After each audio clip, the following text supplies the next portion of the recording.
My name is Janet Nkubana. I'm the co-founder of Gahaya Links, a company that has been operational for the past 25 years. It is a company run by my sister and we work with rural women in handicrafts, basically doing the home decor items and other exportable utility products.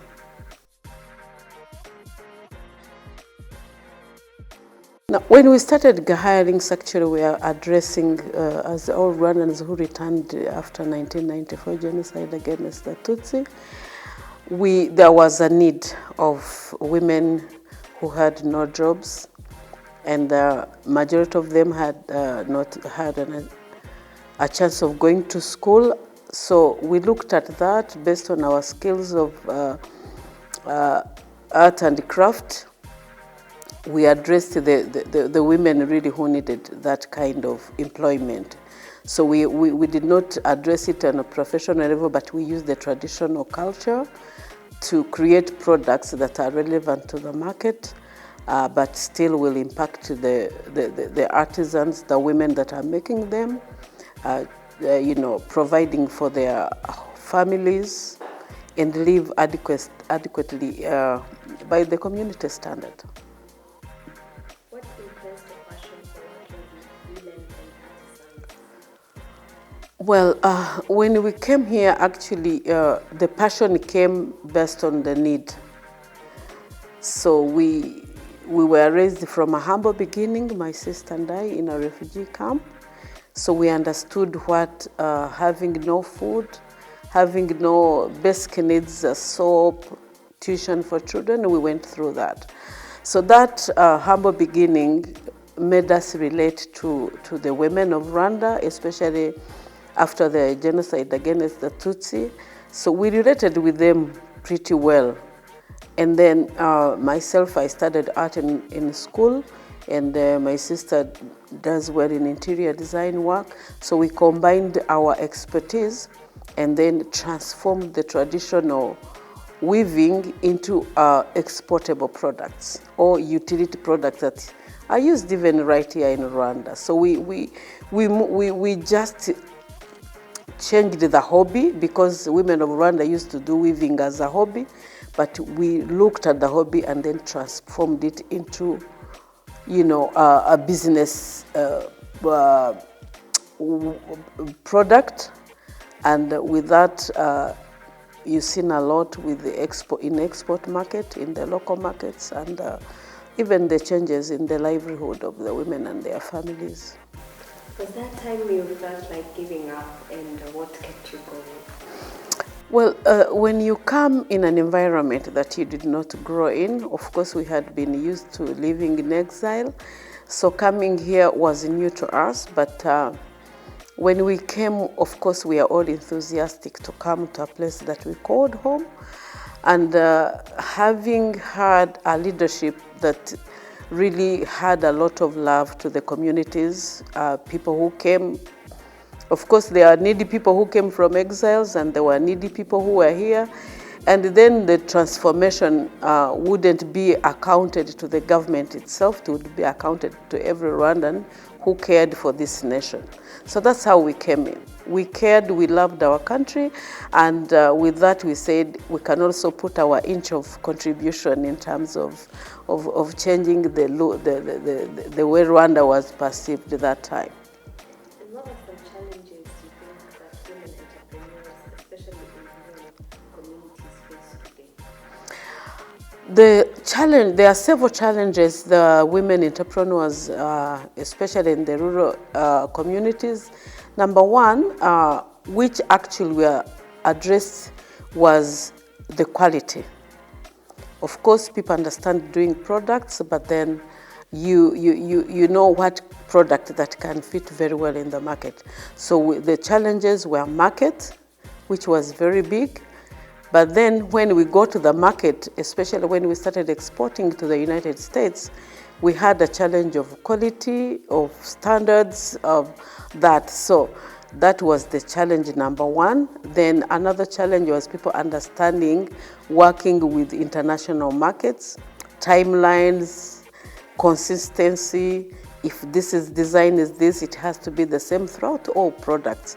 So those were challenges. Then another challenge we faced, which was really key, was the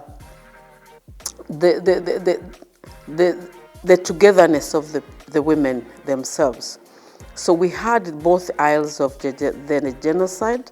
We had a huge order, but we had to find a way of bringing these women together. And that time we salute the Unity and Reconciliation Commission of Rwanda that worked so hard to make people understand that we are all Rwandans. Whatever happens, we still owe it to this country together. What are some of the real-life changes you've seen from women in Rwanda? Wow, that is very enormous, really. Number one, one of the achievements we had was the unity within the women, within their families. People are not talking, people are not, gathering together. But what our project or our company brought was bringing people together in that camaraderie that was there in Rwandan communities before. Another thing that we really celebrate and feel good about was even the physical changes, because we provided what was missing, that was money, income from weaving, and from that income, number one, you could see even from the outlook of the woman you met 3 months ago, the looks changed. They started dressing well, they started coming clean, and then it trickled down to their families. Children went to school from the earnings from the baskets. They paid their health insurance without begging.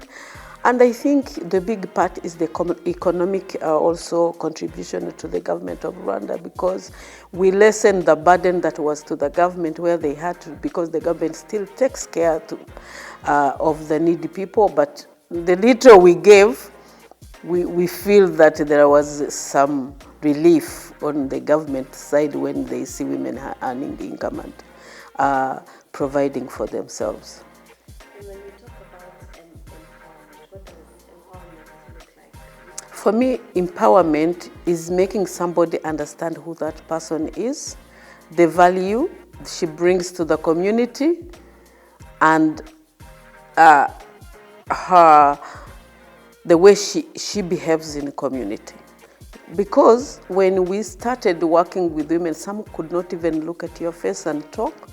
Some could even hide some of the details that we needed to address of the personal details. So when you work with them, the first empowerment is the person you are working with.